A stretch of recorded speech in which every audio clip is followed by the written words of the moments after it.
কারবালার ঘটনা ইসলামের ইতিহাসে এক অত্যন্ত মর্মস্পর্শী ও বেদনাবিধুর অধ্যায়।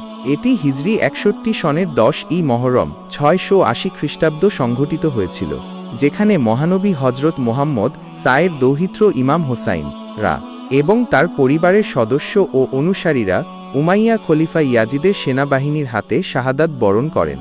কারবালার প্রেক্ষাপট: হজরত মুয়াবিয়া রায়ের মৃত্যুর পর তার পুত্র ইয়াজিদ জোরপূর্বক খিলাফতের আসনে বসেন, কিন্তু ইয়াজিদের শাসন অনৈসলামিক এবং জুলুমপূর্ণ হওয়ায় বহু মুসলিম তার আনুগত্য মেনে নিতে রাজি ছিলেন না।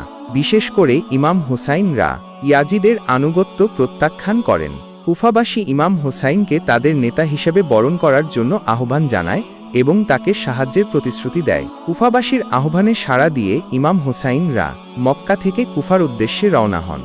হানিফের ভূমিকা: কারবালার ঘটনায় সরাসরি যুদ্ধক্ষেত্রে হানিফ নামক কোনো প্রধান চরিত্রের উল্লেখ ইতিহাসে তেমনভাবে পাওয়া যায় না, যিনি সম্মুখ সমরে অংশগ্রহণ করেছিলেন।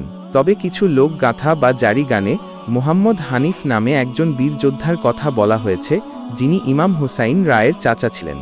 এই বর্ণনা অনুযায়ী কারবালার ঘটনার পর যখন ইমাম হোসাইন রায়ের একমাত্র জীবিত পুত্র জয়নুল আবেদিন এবং অন্যান্য নারী ও শিশুরা ইয়াজিদের কারাগারে বন্দী ছিলেন, তখন জয়নুল আবেদিন তার চাচা মুহাম্মদ হানিফকে একটি চিঠি লিখেছিলেন।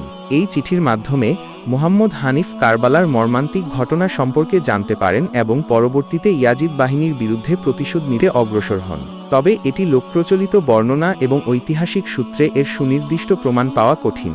কারবালার মূল ঘটনা: ইমাম হোসাইনরা যখন তার পরিবার ও অল্প সংখ্যক অনুসারী নিয়ে কারবালা প্রান্তরে পৌঁছান, তখন ইয়াজিদ বাহিনী তাদের পথ অবরোধ করে। ফোরাত নদীর পানি বন্ধ করে দেওয়া হয়, যাতে ইমাম হোসাইনরা ও তার সাথীরা পানি পান করতে না পারেন।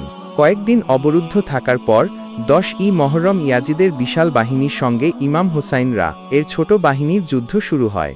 এই যুদ্ধে ইমাম হোসাইনরা এর ছোট সন্তান, ভাই, ভাতিজা এবং ঘনিষ্ঠ অনুসারীরা একে একে শাহাদাত বরণ করেন।